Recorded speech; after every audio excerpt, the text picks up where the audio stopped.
That's what I would have focused on. I would have been trying to get him to show remorse. I would have been kept saying it. You got to show remorse here. Listen, you did what you did.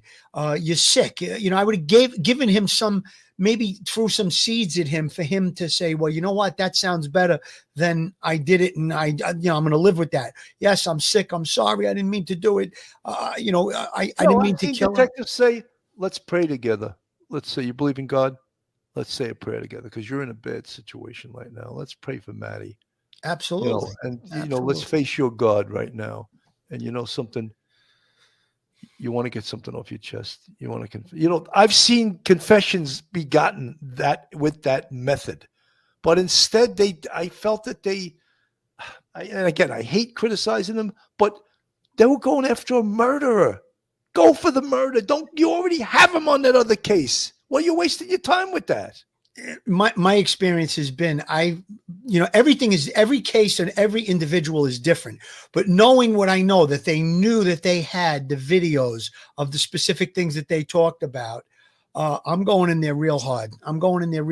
And like you said, Billy, if you have to take a breath and say, listen, do you believe in God? You cut it back a little bit. Do you want to say a prayer for that poor little, the soul of this poor young lady, this 13 year? And you gotta figure out what your moves are going to be as the interview is going too, I think.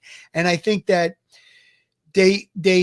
maybe they felt they had the camera over their shoulder and that's why they were trying to go, Mr. Nice Guy way, I guess you could say. But I don't know, from watching it and knowing what I would have did, I'm getting like knots in my stomach that they didn't get him to admit it and give up that body. I really feel it was right there too. He was leaning back and he was crossing his arm, putting up his defense, typical body language. And I think that was the time once you saw him doing that. And then that, look, he was looking down. He wasn't really looking at them. Only on certain points, he looked up at them. That was the time you had to move in. You had to break that defense down. And you know something, they needed to tag team him. And the other detective didn't say anything. Yeah. He kind of stood in the background. You're right. Yeah. And they needed, something.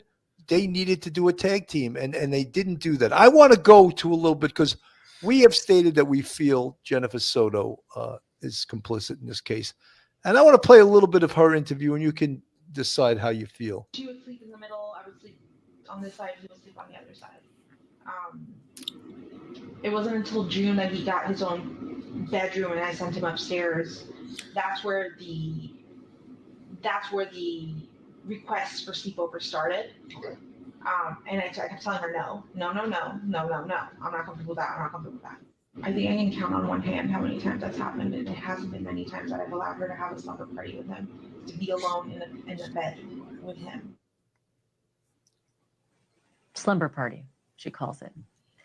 Besides first-degree murder, Stearns is now charged tonight with 60 counts of sexual battery, molestation, and child pornography.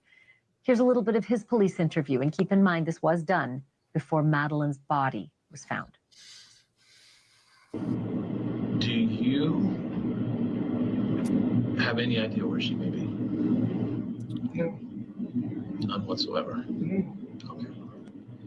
You want to... Phil, you're 100% right. Look at his arms. It's a defensive strategy, right? And you know what? Billy, he's back. And you know what you might have do as an interviewer?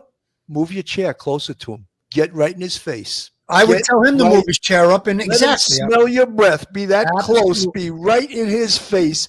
Again, you can't physically hurt the guy. You can't touch him. You can't physically assault him. But let him feel your presence. Get right up on him. And the other detective, get closer too. Let him feel the arm of the law right in his face. Get something off your chest. I don't know what it is, but I'm pleading with you. I don't know. I dropped her off. Where? I dropped her off on the road to school. That was the last I saw her. So, again, we watched that before, but, this is just apropos to show where we are where we were, how we got here. And this was a painful case to go through, First, MADeline Soto goes missing. And we all knew minute one, she wasn't missing. we all knew this was tragic right from the beginning when we saw Jennifer Soto and this big dirtbag, Stefan Stearns, being interviewed by the news. We knew right there something horrific had happened to this little girl. And then as the days went by and he's trying to get rid of evidence and suppress evidence and destroy evidence and, just so absolutely horrific. Schmitty, thank you so much for the $5 super sticker. We appreciate you very much. Absolutely. Also, I got another one. Cheryl F., thank you so much for the $6.99 Thank super you, Cheryl. sticker. Very much appreciated. Guys, something, sometimes our passion comes out. We did this for a lot of years, and we've seen this before, and we've seen horrific murders. We've seen murders of babies. We've seen murders of little children. And I always would get emotional sometimes when my detectives were so good that they would go in there and not lose it. Use psychology to get this monster to confess, And I've seen them do it over and over and over again. And that's why they say the New York City detectives are the very best in the world. And they are. They are the very best in the world. But when I watch this, and no way do I want to criticize these guys, I just think that they had an opportunity to get him to confess, and they missed the opportunity. Professor Mike. Yeah, Bill, as you said, they didn't go hard on him towards the end there. And they did hesitate.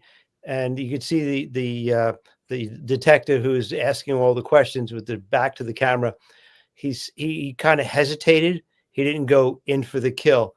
He did that several times during the interview when they talked about the backpack. And then he talked about drop earlier in the interview.